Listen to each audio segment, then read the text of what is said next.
A Father's Love, Episode 26, The Priority of Authorities. I got home one afternoon and I saw Dad going through postal mail. I went to the fridge to get a cold drink.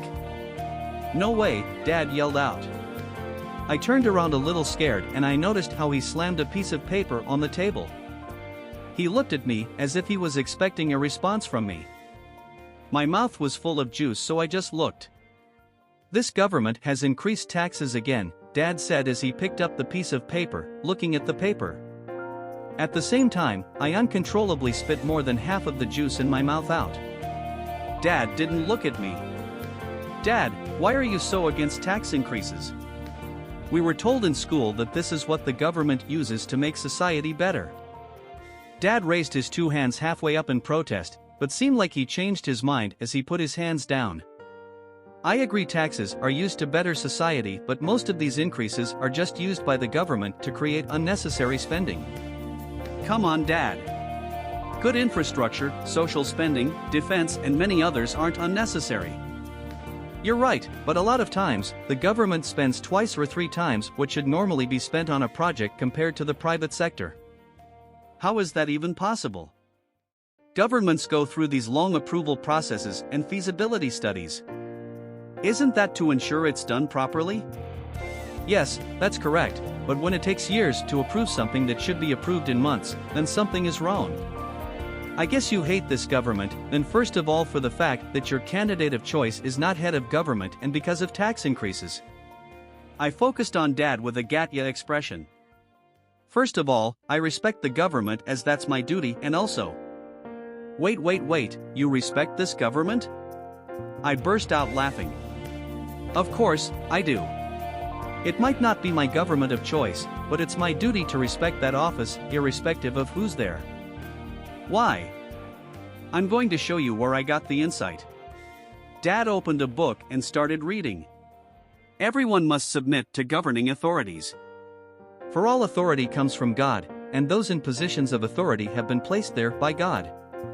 So, anyone who rebels against authority is rebelling against what God has instituted, and they will be punished. For the authorities do not strike fear in people who are doing right, but in those who are doing wrong. Would you like to live without fear of the authorities? Do what is right, and they will honor you. The authorities are God's servants, sent for your good. But if you are doing wrong, of course you should be afraid, for they have the power to punish you. They are God's servants, sent for the very purpose of punishing those who do what is wrong.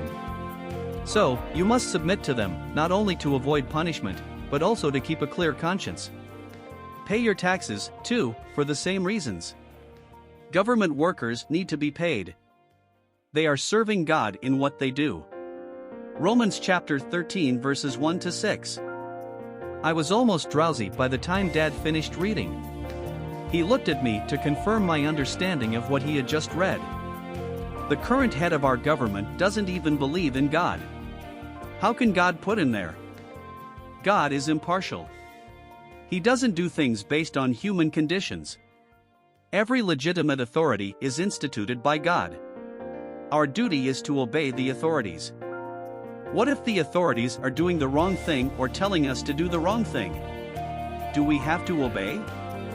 That's the tough part. You have to submit until the point where you believe it's wrong, as God is the ultimate authority. His domain supersedes every other domain. What do you mean, Dad?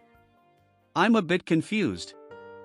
For example, we have federal, provincial, and municipal laws.